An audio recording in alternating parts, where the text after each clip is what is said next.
우리 성경 말씀 보겠습니다. 골로새서 1장 1절에서 2절 말씀입니다.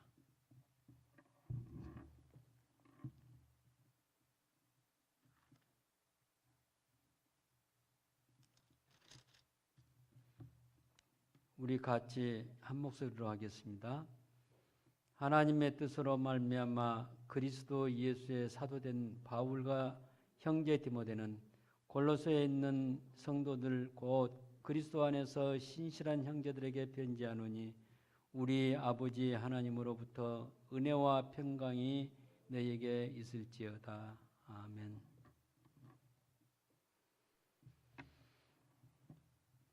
오늘은 지난 시간에 이어서 똑같은 인사말이지만은 지난 시간에는 하나님의 뜻에 대해서 말씀을 드렸습니다. 오늘은 바울이 즐겨서 사용하는 은혜와 평강이 어떤 의미가 있는가를 우리가 보고자 합니다. 이것은 특별한 크리스천만이 하는 인사입니다. 우리가 이 뜻을 알고 볼 때 이상 더 좋은 인사가 어디가 있냐 이렇게 생각할 수가 있습니다. 지난주에 우리가 이 본문을 통해서 우리에게 주어진 하나님의 뜻에 대해서 이야기했습니다. 여러분 지난주에 설교를 여러 번 읽고 묵상해 보십시오. 하나님의 뜻을 잘못 알게 되면 헛된 신앙생활을 살 수가 있습니다. 하나님의 뜻을 모르고 교회 다닌 것은 잘못된 신앙이 될 수가 있습니다. 또 제가 지난주에 말씀할 때 그 하나님 뜻을 설명하면서 하나님의 뜻이 무엇인가? 우리 예수님이 하나님의 뜻에 따라서 십자가 지셨어요. 바울도 하나님의 뜻을 따라서 사도가 됐다고 말했습니다. 그 하나님 뜻을 모르면요, 우리는 엉뚱한 신앙생활을 하게 돼요. 그 안에 또 말씀드릴 때 평화 은원에 대해서 말씀했습니다. 이것은 일반적으로 이야기가 되지 않습니다. 이 평화의 은원에 대해서 말하는 그런 목사님도 많지 않습니다. 이 평화 은원은 천지가 만들기 전에 하나님께서 우리를 선택하기 전에 삼위 하나님께서 하늘에서 회의를 하셨는데 그 회의에서 삼위 하나님이 의논하신 것입니다. 그럼 무엇을 의논했냐? 저와 여러분을 선택해서 하나님 새로운 왕국의 백성으로 삼자 하는 그 의논을 하신 것입니다. 그 안에 저와 여러분이 포함되어 있습니다. 여러분 그걸 생각할 때 그 많은 사람 가운데 나를 이야기했다는 것, 여러분과 나를 이게 놓고 그 대상을 삼아서 하나님의 사랑의 대상으로 삼아서 하나님께서 구원하기로 했다는 것은 얼마나 놀라운 일인지 모릅니다. 그래서 이런 설교는 개혁주의 교회에서만 합니다. 알미니안 교회에서는 감히 이런 이야기를 생각해낼 수가 없습니다. 우리가 천국 백성이 된 것은 그냥 갑자기 된 것이 아니라 태초에 하나님께서 정하신 뜻에 따라서 되어진 것입니다. 평화 은호는 삼위 하나님께서 우주가 만들기 전에 하늘을 회의를 하실 때 자기 백성을 미리 정하시고 구원하는 회의를 하신 것입니다. 그 구원 계획 안에 항상 저와 여러분이 있다는 것을 기억하시기 바랍니다. 오늘은 하나님의 은혜와 하나님의 평강에 대해서 말씀드리고자 합니다. 성경에서 은혜란 말과 평강, 또 그 평강을 고쳐서 화평이라든가 평안이라든가 또 다른 말로 많이 쓰고 있는데 영어로는 peace란 말로 통일되어 있습니다. 이 두 말은 세속적인 개념이 아니고, 은혜와 평강이란 말은 세속적인 개념이 아니고 성경 안에서 사용되는 독특한 고유명사입니다. 그런데 많은 사람들이 성경에서 언급한 독특한 고유명사를 세상적으로 해석합니다. 그렇기 때문에 해석을 잘못할 때는 신앙이 세소가 될 수밖에 없습니다. 사탄은 이러한 성경 안에 나오는 중요한 말을 세속적으로 해석하게 만들고 세속적으로 판단하게 해서 세상에 적용합니다. 여러분, 이 말뿐만 아니라 사랑이란 말이죠. 사랑은 하나님의 사랑을 말합니다. 하나님의 사랑을 아가페 사랑이라고 말합니다. 이 아가페 사랑은 세상에서 말하는 사랑과 같을 수가 없어요. 그런데 고린도전서 13장에 나오는 그 사랑은 전부 원어를 보게 되면 아가페로 쓰여지는데 세상적인 사랑으로 바꿔서 해석합니다. 우리는 중학교, 고등학교 다닐 때 학교에서 보기를 아가페는 무엇이냐? 그 사회 시간에 아가페라는 말을 배웠을 때 거기서는 어떻게 가르치냐면 무조건적인 사랑이다 이렇게만 가르쳐요. 하나님이란 말로 쏙 빼버리고 하나님이 중심이 돼서 사랑하는 것이 아가페 사랑인데 하나님을 빼버리고 무조건적인 사랑하는 것이 아가페다 이렇게 가르쳐요. 여러분 다 그렇게 배웠어요. 우리가 다시 성경적으로 해석한다면 아가페 사랑은 하나님의 사랑이에요. 여기서 평화는 하나님의 평화예요. 여기서 은혜는 하나님의 은혜예요. 그렇기 때문에 성경 안에 나타나는 특별히 사용되는 고유명사라는 사실이에요. 그런데 많은 사람들이 변질되게 해석된 것을 알고 있습니다. 성령의 인도를 받지 않은 사람은 사탄의 음성에 속아 넘어가서 이런 성경 안에 나오는 용어 한마디 한마디를 자유주의 신앙으로 바꿉니다. 성경에 나오는 은혜란 말과 평화에 해당되는 평강, 평안, 화평, 평강 이런 것이 바로 인간의 언어로 판단하게 해서 인본주의와 자유주의 신앙으로 만들어갑니다. 여러분은 영적으로 반짝 우리가 정신을 차려서 거기에 넘어가지 않도록 해야 합니다. 이 말뿐만 아니라 성경에 나오는 여러 가지 다 마찬가지예요. 저는 그 도시산업선교에서 마태복음에 나오는 천국이란 말과 또 거기에 나오는 애통하는 자, 또 굶주린 자 이런 말을 전부 해방신학적으로 바꾼 걸 보고 깜짝 놀랐어요. 굉장히 무서운 사탄이에요. 그렇기 때문에 사회 정의를 부르짖고 가난한 자들을 죽여 세우고 부자들을 타도하고 이런 말이 나옵니다. 잘못 해석이기 때문에.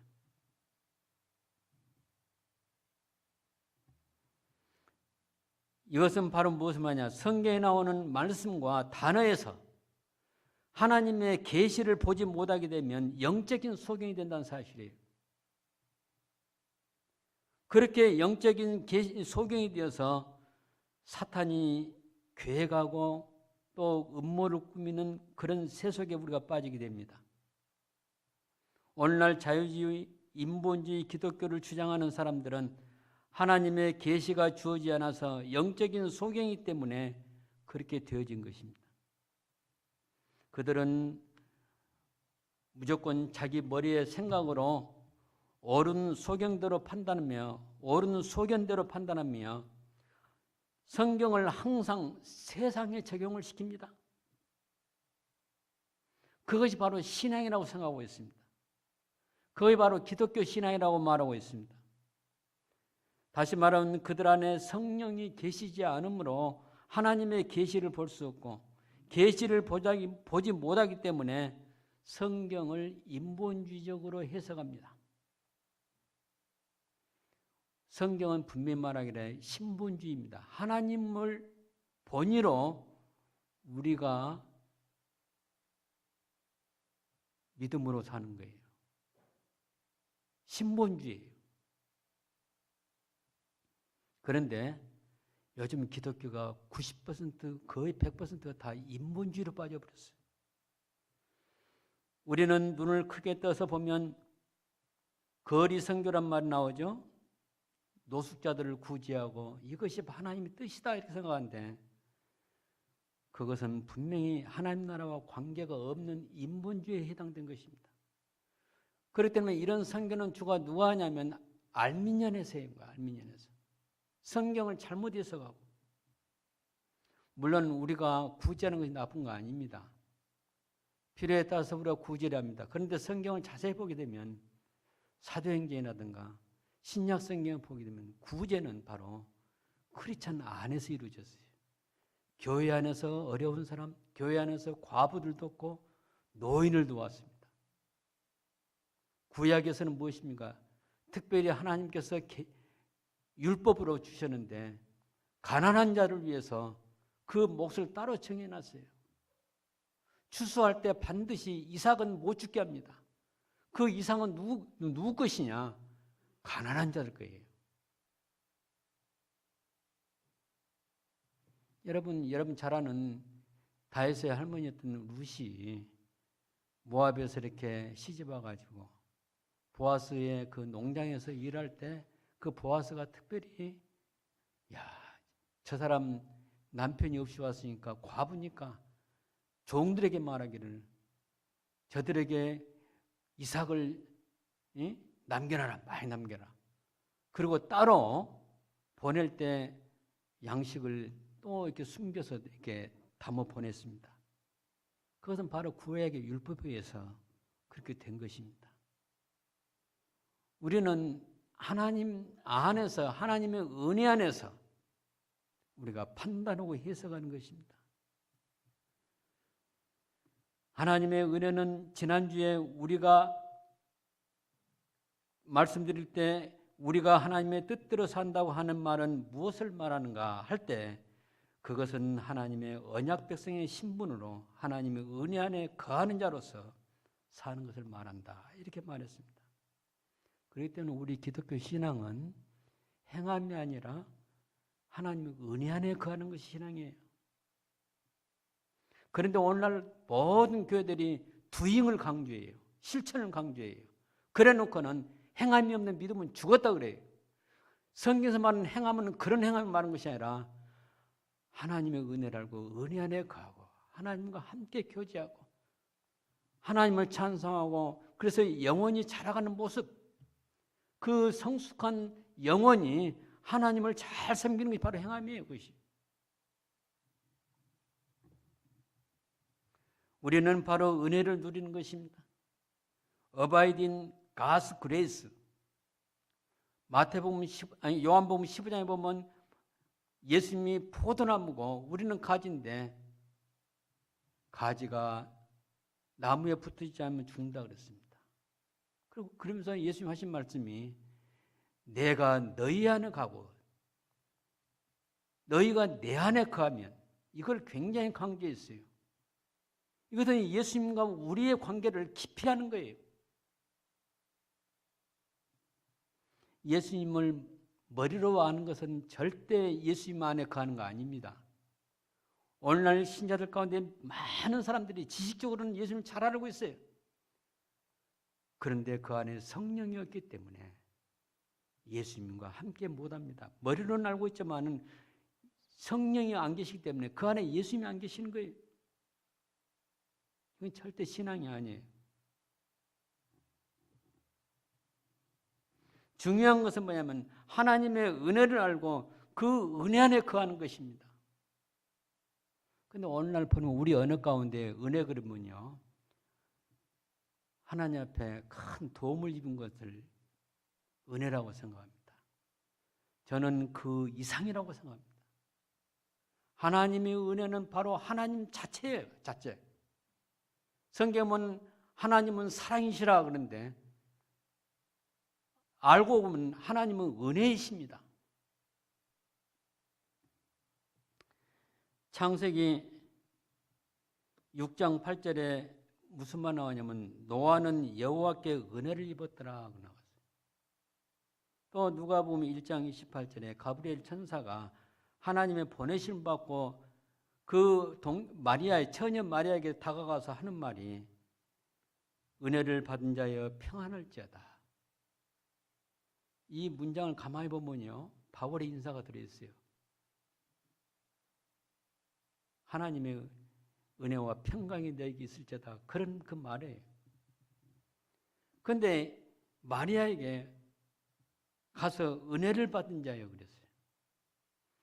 여러분 이 시간에 꼭 거기에만 적용하면 안 됩니다. 성경에 나오는 하나님의 사람은 다 은혜를 입은 자입니다. 마찬가지로 오늘 이 자리에 앉은 저와 여러분은 하나님의 은혜를 입었기 때문에 이 자리에 앉아 있는 것입니다. 노아는 아브라함의 이전에 있었던 사람이지만 하나님의 은혜를 입은 자입니다. 여러분 꼭 교회 시작을 노아로부터 아브라함부터 시작된 거 아니에요. 이 아브라함은 하나님이 특별히 찾아가서 장차 메시아 왕국을 언약한 그런 관계에서 아브라함입니다. 아브라함에게 그걸 계시해 주었어요. 그런데 여러분 믿음의 계보로 보게 되면요, 특별히 히브리서 11장에 보면 쭉 나오는데 그 구약에 나오는 믿음의 용장들을 많이 소개합니다. 누구는 믿음으로 어떻게 했고 누구는 믿음으로 어떻게 했고 믿음으로 어떻게 했고. 그런데 어떤 사람은 그 믿음이란 말도 아까 이야기했듯이 성경에 나오는 그 말을 세속적으로 많이 해석한다고 그랬죠. 역시 그 믿음을 그런 식으로 해석해서 믿음을 어떻게 보느냐, 신앙으로 보는 것이 아니라 신념으로 보고 있어요. 여러분 믿습니다를 100번 해보세요. 믿어집니까? 안 믿어져. 왜 그렇습니까? 성령이 안 계시고 신념으로 떠들기 때문에 믿음이 안 생기는 거예요. 믿음은 성령이 안에 계셔야 생기는 것입니다. 노아는 바로 하나님의 특별히 은혜를 입은 자였습니다. 그때 당시 심판할 때 노아는 어떻게 쓰임받냐, 마치 출애굽할 때 모세를 들어 쓰신 것처럼 귀하게 쓰신 거예요. 하나님께서는 그에게 특별한 임무를 맡긴 것인데 방주를 지으라. 그 다음에 두 번째 임무는 무엇입니까? 내가 이 지상에 있는 모든 숨쉬는 그런 생물들을 다 멸망시키는데 너희 가족과 또 모든 동물들 암수 7쌍씩 들여보내라. 그 일을 한 거예요. 그런데 그 일을 할 때 무려 몇 년이 걸렸어요? 100년이 훨씬 더 걸렸어요. 이 100년이라서는 긴 세월이 아닙니다. 역시 마리아는 은혜를 입은 자로서 메시아가 오는 통로로 하나님이 삼으신 것입니다. 우리가 알아야 할 것은 저와 여러분이 하나님의 은혜를 입은 자라는 것을 아는 것입니다. 다시 말하면 노아처럼 나는 하나님의 은혜를 입은 자라, 그렇게 항상 아는 것이 중요합니다. 이것이 바로 믿음이에요. 바울이 말하는 하나님의 은혜를 따라서 이런 말을 하는데 우리가 은혜를 입은 것입니다. 그 하나님의 은혜를 따라서 은혜를 입은 거예요. 바울은 그것을 그의 은혜의 풍성을 따라 에베소 1장 7절에 그런 말합니다. 그의 은혜의 풍성을 따라. 이 풍성이라는 것은 양으로 측정한다면 얼마나 되겠어요? 무한대, 무한대. 하나님의 은혜는 무한대에 풍성하십니다. 그걸 따라서 우리가 구속고 죄사함을 받았다 그랬어요. 사도 바울은 그 은혜를 깨달은 그 날부터 그 신앙이 180도로 바꿔진 것입니다. 그 신앙이 바로 예수 그리스도의 제자가 되게 하는 거예요. 우리가 그리스도의 피로 구속되어 죄상을 받았다고 하는 것은 하나님의 은혜로 된 것입니다. 하나님의 은혜는 마치 무엇과 같냐면 샘물처럼 하나님도 솟아나는 은혜의 근원이 될 것을 말합니다. 그렇기 때문에 우리가 흔히 쓰는 말이 하나님의 은혜로 우리가 건강하게 됐어, 이런 말은 그렇게 중요한 건 아니죠. 물론 하나님과 우리가 함께하기 때문에 건강합니다만은 여기서 말하는 하나님의 은혜는 그 이상의, 이것은 창조의 이전에 있었던 하나님의 성품에 해당되는 거예요. 그 은혜로 우리 선택해서 하나님의 자녀가 되게 한 것입니다. 그러므로 저와 여러분이 하나님의 언약 안에 들게 된 것과 하나님 나라 백성으로 선택된 것 그 자체가 하나님의 은혜에서 출발합니다. 어거스틴이 은혜론이라는 그 책을 냈습니다. 그것을 지금까지 전달되고 있는데 제가 가지고 있는 것은 1990년도 생명말씀사에서 번역한 거, 출판 번역한 거.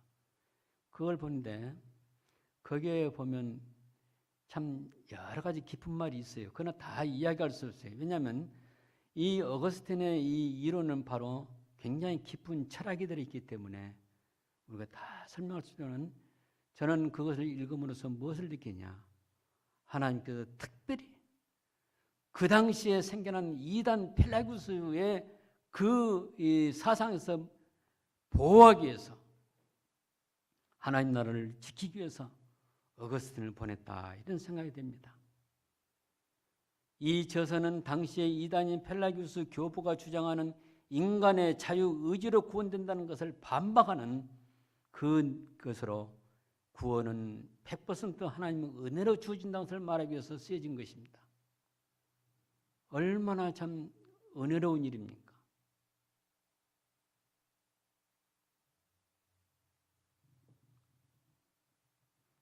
거기서 쓴 중요한 그 몇 마디가 있는데 그걸 간단히 올려놨습니다. 첫째가 무엇입니까? 하나님의 은혜가 주어진 사람에게 성령이 임하신다. 이 어거스틴의 이론 가운데요, 성령이 임하는 것은 하나님의 은혜라고 그랬어요. 그런데 여러분 생각해 보세요. 주위에 수많은 사람인데 어떤 사람이 성령이 임해서 성령이 함께 하시고 어떤 사람은 성령이 없고 그래요. 교회 안에도 마찬가지예요. 목사님들이 수없이 많지만은 어떤 목사님에는 성령이 함께 하지만 어떤 목사는 성령이 없이 하는 거예요. 교인들도 마찬가지. 그런데 이 어거스틴은 어떻게 설명하냐면 하나님의 은혜가 주어진 그 사람에게 성령이 임한다고 말이에요. 그러니까 무엇이 먼저입니까? 성령이 임하는 것은 나중이고 하나님의 은혜가 먼저예요. 그러니까 두 번째 뭐입니까? 최고의 필수적인 은혜는 성령을 주시는 것이다. 우리가 은혜 받았다고 하는데 그 은혜 받았다는 것 중에서 가장 최고의 은혜가 뭐냐면 성령을 받는 거예요. 그 다음에 세 번째, 성령이 주어진 사람이 하나님의 은혜를 알게 된다. 여러분 성립됩니까? 이거 다 문장이 성령과 은혜가 계속 나오는데 그 말 의미가 무엇입니까?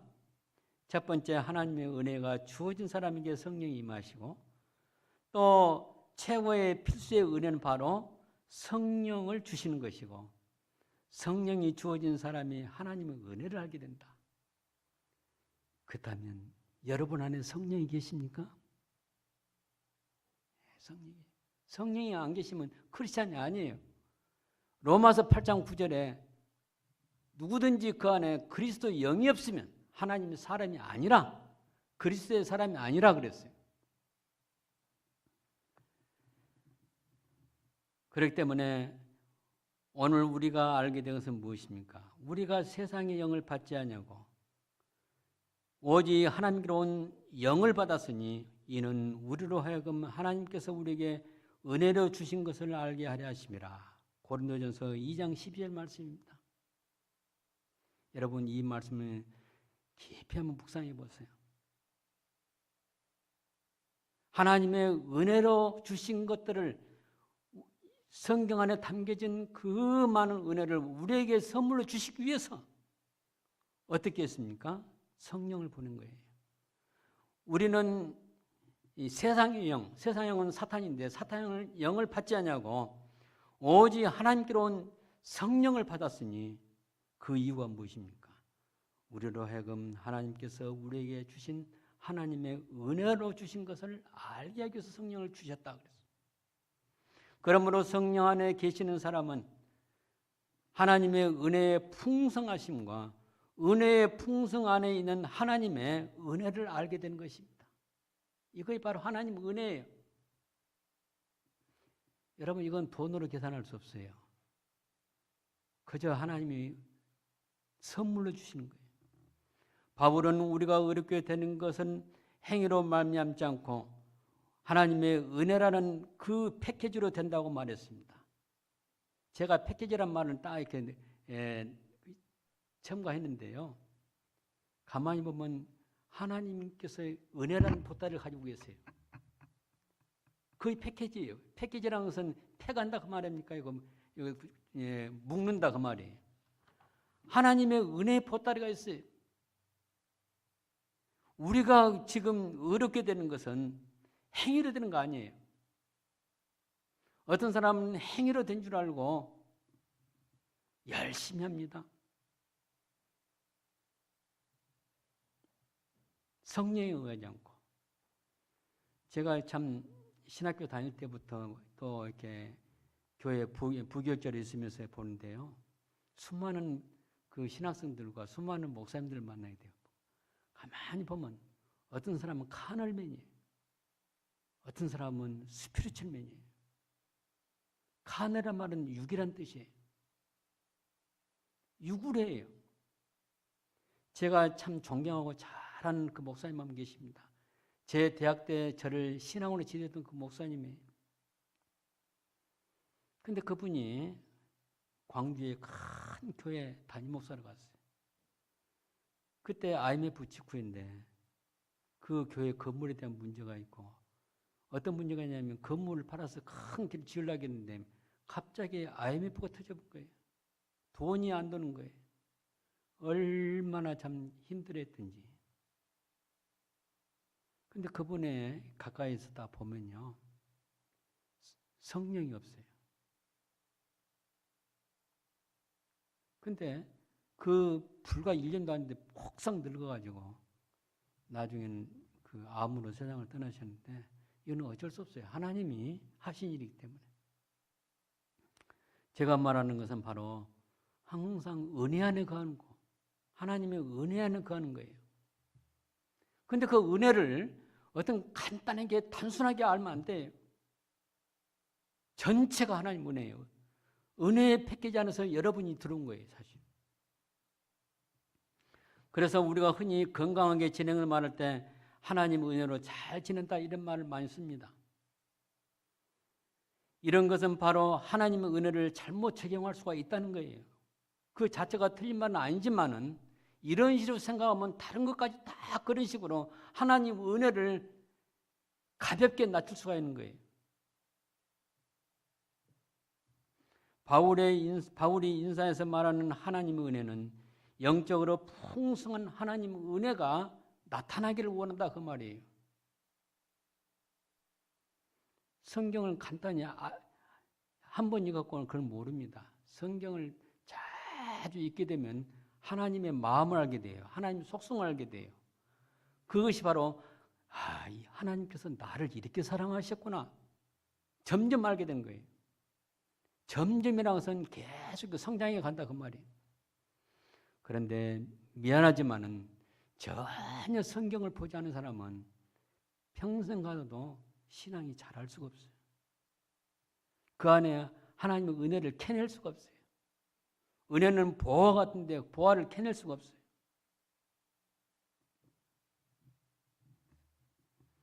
그래서 우리는 하나님의 은혜를 구하라는 그 말이 성경에 안 나타납니다. 하나님의 은혜를 위해서 기도하란 말은 없어요. 다만 하나님의 은혜를 열심히 알고 하나님의 은혜를 누리란 말은 나와요. 그래서 하나님의 은혜 안에 있는 나를 알라고 말합니다. 영적으로 눈이 뜨기 전까지는 내가 지금 하나님의 은혜 안에 있는지 은혜 밖에 있는지 그걸 몰라요. 여러분이 구속된 것은 바로 하나님의 은혜 안에 있다는 것을 말해주고 있어요. 시간 관계상 길게 말 않고 평강에 대해서 말씀드리고자 합니다. 은혜와 평강이 너에게 있을지어다 그렇게 했는데, 평강이란 말은 다른 말로 하면 하나님의 평화예요. 히브리어로서는 샬롬입니다.